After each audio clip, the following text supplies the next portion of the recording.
After a breakup, we say a lot of things out loud trying to cope. Some are obvious cries for help, and others sound pretty normal, maybe even mature, right? But there's one thing people say that secretly keeps them stuck in pain. And the scariest part is most people don't even realize how dangerous it actually is. And what's that one thing? Saying to yourself, I just want to understand why. Now, I hear you, right? It's like that feels harmless to say. And at first, it sounds logical. You want closure. You want clarity. I get it. We all would. Why, who wouldn't if it doesn't make sense to you? You think if I just understood their behavior, I'd feel better. But truth is, that sentence, I just want to understand why, is really your subconscious refusing to accept reality as it is. And it becomes this backdoored way for your subconscious to stay emotionally tethered to the situation.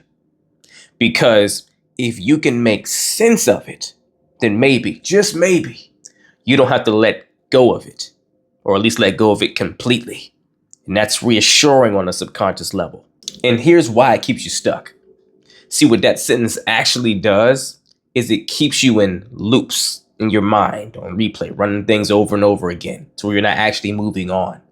It keeps your worth tied to their reasons, right? You're like on a cliffhanger, like, biting your nails, waiting for the big climax moment to get the information you need, the reason behind whatever they did and why they walked away and all the things, so that you can land the plane for yourself on whether you were enough or not, or whether it was just, on with them or it was you or whatever, right? You do yourself a disjustice, a disservice.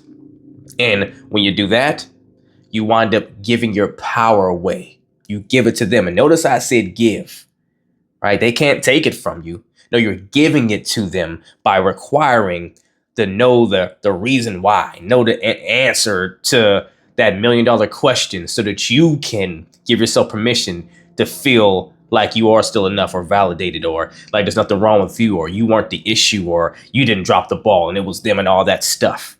You're on the hook until you get that information. So in reality, you've rendered yourself powerless to take control of your ability to move on confidently and put it behind you and put it to rest, because you're too dependent on them and their part of the equation to give you peace. And let's be real. Most of the time, the answer won't satisfy you anyways. Even if they told you the truth, it's not going to take away that sting, that burn you feel.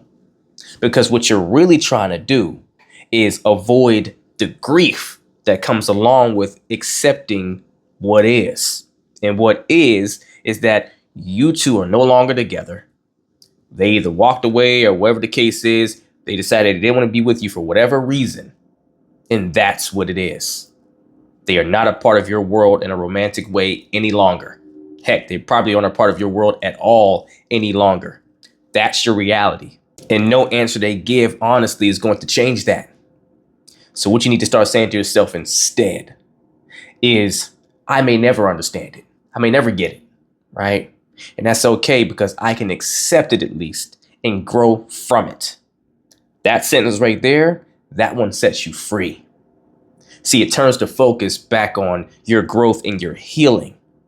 And it helps you stop rewriting the story, a story that you really can't rewrite anyways. It requires both of you guys to rewrite that, and they've made their choice. It is what it is, right? And it helps you start rewriting your future instead. Can't change what was, but you can absolutely do a lot about what's going to be. And you can pour into what you want it to be going forward for you and your life with the right person, because if they chose to leave, they're not the right person. It is what it is. The right person doesn't choose to leave you. It's not how that goes. So the moment you start focusing on self and your self-nurturing, self-healing, self-evolution, self-growth from that experience you had, and you start deciding what it's going to be going forward for you and not dragging along what the past was into your future, oh, it's going to change the game for you like you never imagined. You don't need to know why they left. You don't need to decode their silence. You don't need a reason that makes sense. even though I know it feels like you do. What you need is to give yourself permission to heal without their closure. Because sometimes closure isn't in their explanation, it's in your decision to stop chasing one. If you need help healing to truly let go and move on from your ex after that painful breakup, right? So it can stop keeping you stuck in this rut. You can actually move on to attract a partner that's actually meant for you. Then email or DM me the word coaching and we will get to work, only if you're truly ready to put the work in full-on sessions. But if you're not ready for one-on-one coaching, the time, space, or maybe even the resources, then at least email or DM me the word transformation, and I'll see you in a link to my transformation course that'll teach you the same things I teach my clients one-on-one at your own pace, on your own time, at a resource level more fit for where your resources are at right now. Either way, do something to get in the race. Let's get it.